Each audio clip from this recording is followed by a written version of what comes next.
I have, just wanted to start with this confession that I am a horse eater, or have eaten horse. And that this was in Japan. There's an island in the south of Japan called Kyushu, and actually it's one of their great delicacies is raw horse. They call it pistachio. So anyway, after today, I think I'm going to swear off pistachio. But earlier today, we heard some pretty gloomy news in the morning when sort of Fred started the day and when Brother Dave brought us together. In some ways my job at the beginning here is actually to add to that sense of gloom. So, Bob Taylor, he started off his own talk earlier today talking about the Grange. And the way I'm going to start today is actually going a little bit further back in time. And starting with a quote from 1773. This is by a couple of fellows who were named Sam Adams and John Hancock.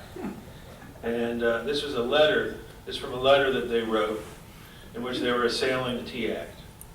And they said, the problem with the Tea Act is that it's introductive of monopolies which, besides the trains of evil that attend them in a commercial view, are forever dangerous to public liberty. So America was born not of a fight against taxation. That's just a useful myth. America was born of a fight against monopoly. And it's not because monopolies are bad economically. It was because monopolies are dangerous politically. It's because people use monopolies to concentrate power, to concentrate control. The goal of the founding generation of this country was a nation composed of self-governing, independent citizens. It was kind of that there be no bosses. That's what they wanted. And for 200 years in this country, we did a good job of ensuring that we were free of bosses. Most dramatically, we did so through an act of war against the slave lords and the states that they had captured control over. Day to day, we did so with our great suite of anti-monopoly laws, at the local level and at the state level, and then much later at the federal level. Americans, we use these many laws to distribute power where we could and to harness power where it was not wise to break it. There were periods when the bosses ruled. The plutocrat boss, the Tammany boss. But we should remember what Americans accomplished in the 1930s, at a time when other industrialized peoples of the world were falling into militarism, even totalitarianism. The American people went in the exact opposite direction, and we further democratized our economy by distributing real power. The great achievement in America was not material prosperity, it was liberty. The material prosperity is merely a function of our liberty. It was a testament to the freedom that we enjoyed to interact with our own neighbors in the town hall and in the open market. It's a testament to the freedom that we enjoyed to develop our own ideas free of interference by some master. A mere generation ago in this country, true democracy was still on the march. Just a mere generation ago, citizens in this nation were opening up the industrial firm by introducing new forms of governance to distribute power. We were still opening up the corporate media by devising new ways to decentralize power. We were still opening up the Cold War state, right at the height of the Cold War, passing laws like the Freedom of Information Act and the Foreign Surveillance Act. A mere generation ago in this country, the American people ruled. We ruled our own nation, we ruled our own communities, we ruled our own selves. Today, let's just look at a few of the corporate sectors in this country now. Retail. A generation ago, no one firm controlled more than maybe 5% of any one line of business in America. Today, Walmart alone rules upwards of 50%, half of many lines of business. Amazon alone rules upwards of 75% of some lines of business. manufacturing. Then it was rare to find any company that controlled more than a quarter of any major activity. Today, we have single companies control upwards of half the manufacturing of washing machines and windshield wipers and paint pigments and bottles and detergent and toilet paper, even, beer. Worse, we see near complete monopolies in semiconductors, pharmaceuticals, high-grade glass, oil rigs, electronics assembly, lab equipment, even razor blades. Banking, a generation ago, every major city had multiple independent banks. Today, 5 banks control half the financial interest in America. Air transport, then there were 10 major airlines at least, dozens of regionals today. After U.S. Airways and American merge, as they almost definitely will, we'll be down to 3 majors and 3 peripheral carriers. Seeds, well, you guys know that story. Back then, the business was dispersed among maybe 50 different companies. Today, don't even need to name it. Ranching, then the 4 biggest packing houses controlled maybe about 25% of the meat business. We've heard today where they are. I haven't even bothered yet to talk about companies like Apple and Comcast, Oracle, Microsoft, Murdoch. What does this consolidation mean? It means higher prices. It means less variety. Patty was talking about that earlier. It means worse service. But let's look at this also politically.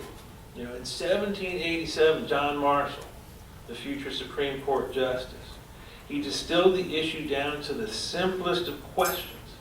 In any instance where citizens face a choice to allow, whether or not to allow power to be concentrated, Marshall said, we must ask, and I quote, he goes, is the power necessary and is it governed?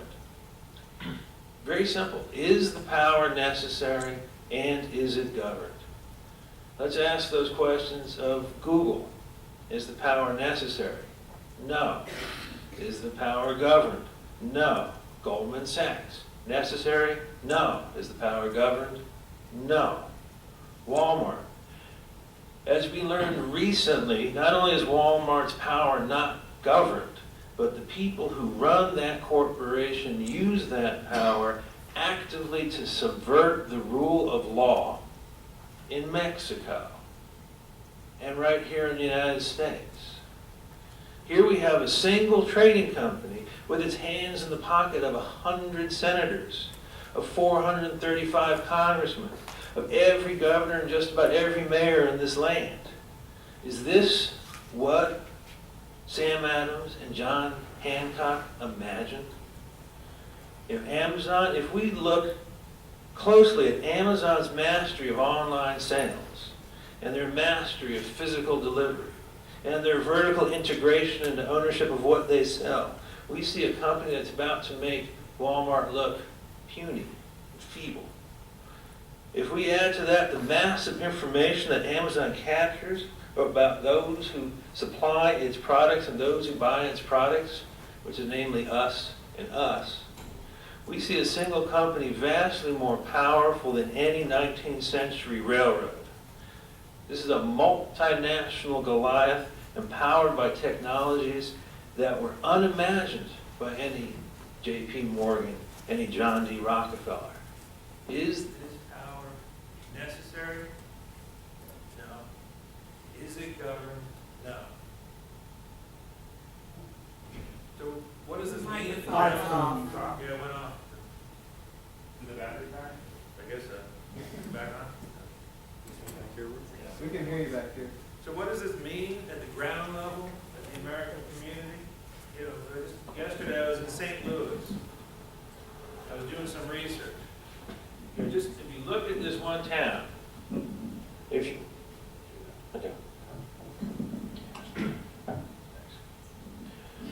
just look at this one city of St. Louis, here you have kind of a microcosm of what's happened in our country over the last generation. 35 years ago in St. Louis, the citizens of that community, they controlled their own banks, they controlled their own retailers, they controlled their own news outlets, they controlled their own food processing, they controlled their own manufacturing to a large extent, In every key sector, ownership was local. In every key sector, the market was open to new entrepreneurs. A generation ago, in that one city, the community governed itself. Money flowed in a circle. Control and responsibility flowed in a circle. These cities, these communities of American citizens, they ran their own affairs. And now, today, every single one of these sectors, the control has been stripped away. It's been transferred to financiers, someplace far away, Wall Street, London, Sao Paulo, Beijing, Bermuda, nowhere. And the corporations, these have been transferred from being tools of construction within the community to being tools of extraction. This great American city has been rendered in a generation a colony of distant capital, just like just about every American city today. If we dare to look at America of 2012 with honest eyes, we have no choice but to admit that we have betrayed the blood of the founding generation, and the blood of all who fought the slavers, and the blood of all who fought the fascists and the militarists, and the blood of all who fought the antique bosses here at home. We have sold our fantastic inheritance of liberty for a few trinkets, a few cheap entertainments. A mere generation ago in this land, we governed ourselves as individuals, as communities, and as a nation. And now, in almost every economic realm, we found ourselves governed by and subject to distant and increasingly awesome private powers that have fenced us in and who now alternately milk us for money, like cows in confinement sheds, and pit us in our work against our own neighbors in tournaments that in many ways are as degrading as outright slavery. A generation ago, we were free, we were sovereign, and today we are other men's chattel, other men's entertainment. You know, Fred asked me today to talk about how to get the word out. You know, and I could sort of stand up here and sort of give you the standard answers about, you know, how we have to steel ourselves for the coming battle, but, you know, Dudley did a great job of doing that this morning. You know, I could talk about how it's time to sort of go out and get new friends. You know, that this fight is not merely about farmers and ranchers or about food, but Fred himself has already shown how to do that. You know, Fred has created this great new partnership with the Humane Society. A couple of years ago when I was here, the United Food and Commercial Workers were in the room. Another great partnership. You know, I could also talk today about, you know, the need to battle from the ground up. You know, we've just seen the federal government, the Obama administration, sell us out. We saw our senator friends sell us out. Well, we all know that we're going to have to fight this fight with our municipal governments and with our state governments. So what I want to take a moment briefly to talk about, because I know it's late in the day, is not so much about how to get the word out, but the importance of getting the words right. The importance of getting our language right, of getting our fundamental ideas right. You know, recently, scientists at the Library of Congress, they used spectral imaging to study an early draft of the Declaration of Independence. And these scientists, they discovered that Thomas Jefferson initially referred to his fellow Americans as subjects of government. And then Jefferson, he kind of scratched out this word subject, and he carefully wrote atop it the word citizen. He scratched it out, and then wrote atop it the word citizen. This was one of the most revolutionary acts of a revolutionary era. The subject exists under government. The citizen is government. The subject petitions power. The citizen grants the use of power. The subject passively consumes. stuff and stimulation. The citizen produces goods, ideas, labor. It was this conception of ourselves as citizens that taught us how to make ourselves free. It was this conception of ourselves as citizens that taught us how to use our anti-monopoly laws for all those years, day after day, for 2 centuries, to make markets, to engineer competition, to distribute power, and thereby to protect our liberties and our democracy. It was this idea of citizenship that taught us day after day and year after year for 2 centuries to resist the promise of efficiency now, of greater material wealth now, and to focus on the preservation of liberty and democracy for tomorrow. Alexander Hamilton, when he promised a more efficient economy, when he promised to make greater material wealth, if only we would let him and his banker buddies establish industrial plantations in this country, we said no thank you. We agreed instead with James Madison, who said that to aim at efficiency leads us always to autocracy, to a world in which the few exercise personal and private power over the many. When J.P. Morgan and John D. Rockefeller promised a more efficient economy and greater material wealth, we again said no thank you. If only, and instead we agreed with Louis Brandeis, who said that if we aim at efficiency, we will end only with autocracy. For 200 years, we chose always instead to distribute power, to force the powerful to compete, to open the market to all. But then a generation ago, this sort of strange alliance of activists from the hard left and the hard right, from the statist left and the statist right, they joined their voices together to make a case that our anti-monopoly laws were inefficient, that they were wasteful. They made a case that our anti-monopoly laws were harming our interests as consumers. And they tied this pitch to a whole movement designed to teach us to think of ourselves as consumers. And in 1981, right at the beginning of the Reagan administration, this strange alliance of statist left and statist right, they stood hand in hand and they crossed out the word citizen from our anti-monopoly laws. They crossed out this word citizen. And instead they wrote in the word consumer.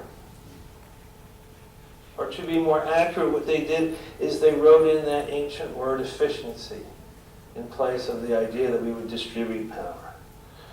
Because consumer, the word consumer, as applied to competition policy, is merely a euphemism for efficiency. It's a euphemism for personal and private rule.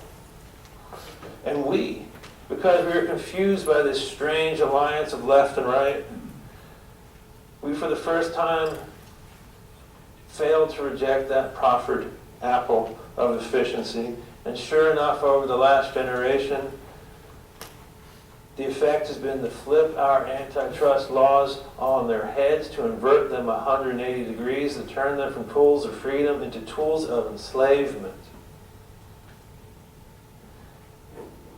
Since we adopted this consumer welfare test 30 years ago, we have witnessed the destruction of competition in America, the erection of monopoly in America, the establishment of personal and private rule in America, the emergence of incipient autocracy in America. Bob Taylor is dead right when he says the problem is corporate control of government. Dudley Butler is dead right when he says the problem is cowardice among our leaders. But we must also recognize the fundamental effects of words and concepts like consumer welfare, effects of which continue today. The fact is, some of our most well-meaning public servants in Washington today, in our state capitals today, like many of our antitrust enforcers in Washington today, in our Justice Department, they continue to be governed by this idea that the goal of our anti-monopoly law should be the welfare of the consumer, rather than the liberty of the citizen. Just a few months ago, we saw the Justice Department step into the fight between Amazon and our book publishers and the regulators. Subject to this idea of consumer welfare, who did they bring suit against?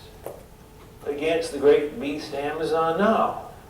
They brought suit against the publishers, the victims of Amazon. Monopoly over our ideas tomorrow is apparently just fine if the monopolists throw us a few pennies today. That was the message the DOJ put out.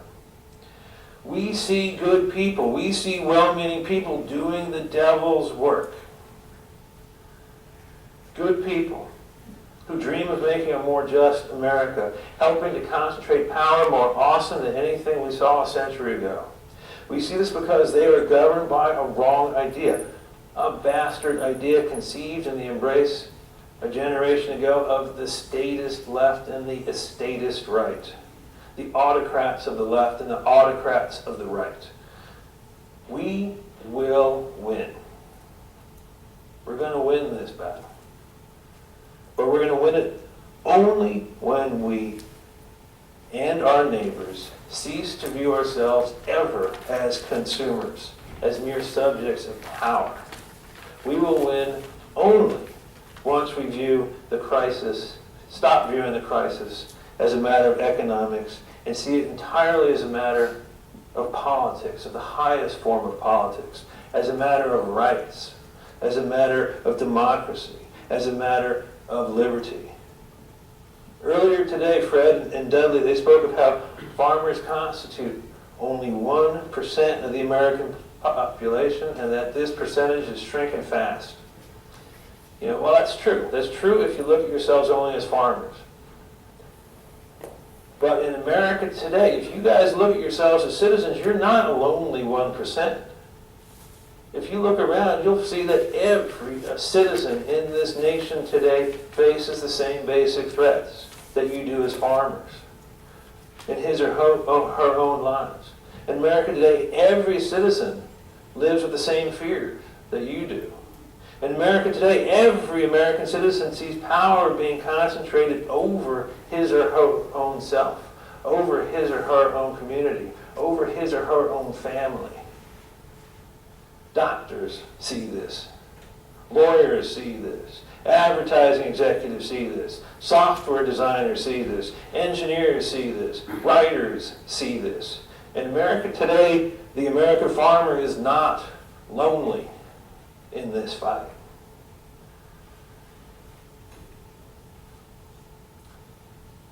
The American farmer today can stand in the vanguard of a movement of citizens that shall bring together all 300 million of us. Because every one of the 300 million of us is facing the same exact problem, this concentration of power. But to do so, we have to always speak to our fellow citizens as citizens and recognize that long before they think about where their food comes from, they think about who's beating them down. That's what they think about day after day. A century ago, the statists and the estatists of that era, they allied around exactly the same argument of efficiency, around exactly the same promise of material welfare for the passive little consumer, the passive little worker. And the American citizenry as a whole, because we saw ourselves as citizens, we understood that the fight was not about stuff. It was for liberty. It was for liberty of the citizen from the boss. It was for the liberty of the citizen to make community with one's own neighbors. It was for the liberty of the citizen to connect our thoughts and our dreams with those of our fellow citizens as we alone see fit. American citizens then understood that the fight was the highest political fight that we could ever fight. There was a fight far beyond the matter of parties, far beyond red versus blue. There was a fight that was religious in nature. And we harnessed our infinite stores of common sense and our infinite stores of ingenuity, and we won. And we shall win this fight again. and we will win our world again. Once we all stand together again as fully conscious citizens. So that's the word we got to get out. It's the same word that Thomas Jefferson wrote into the Declaration. Anyway, thank you.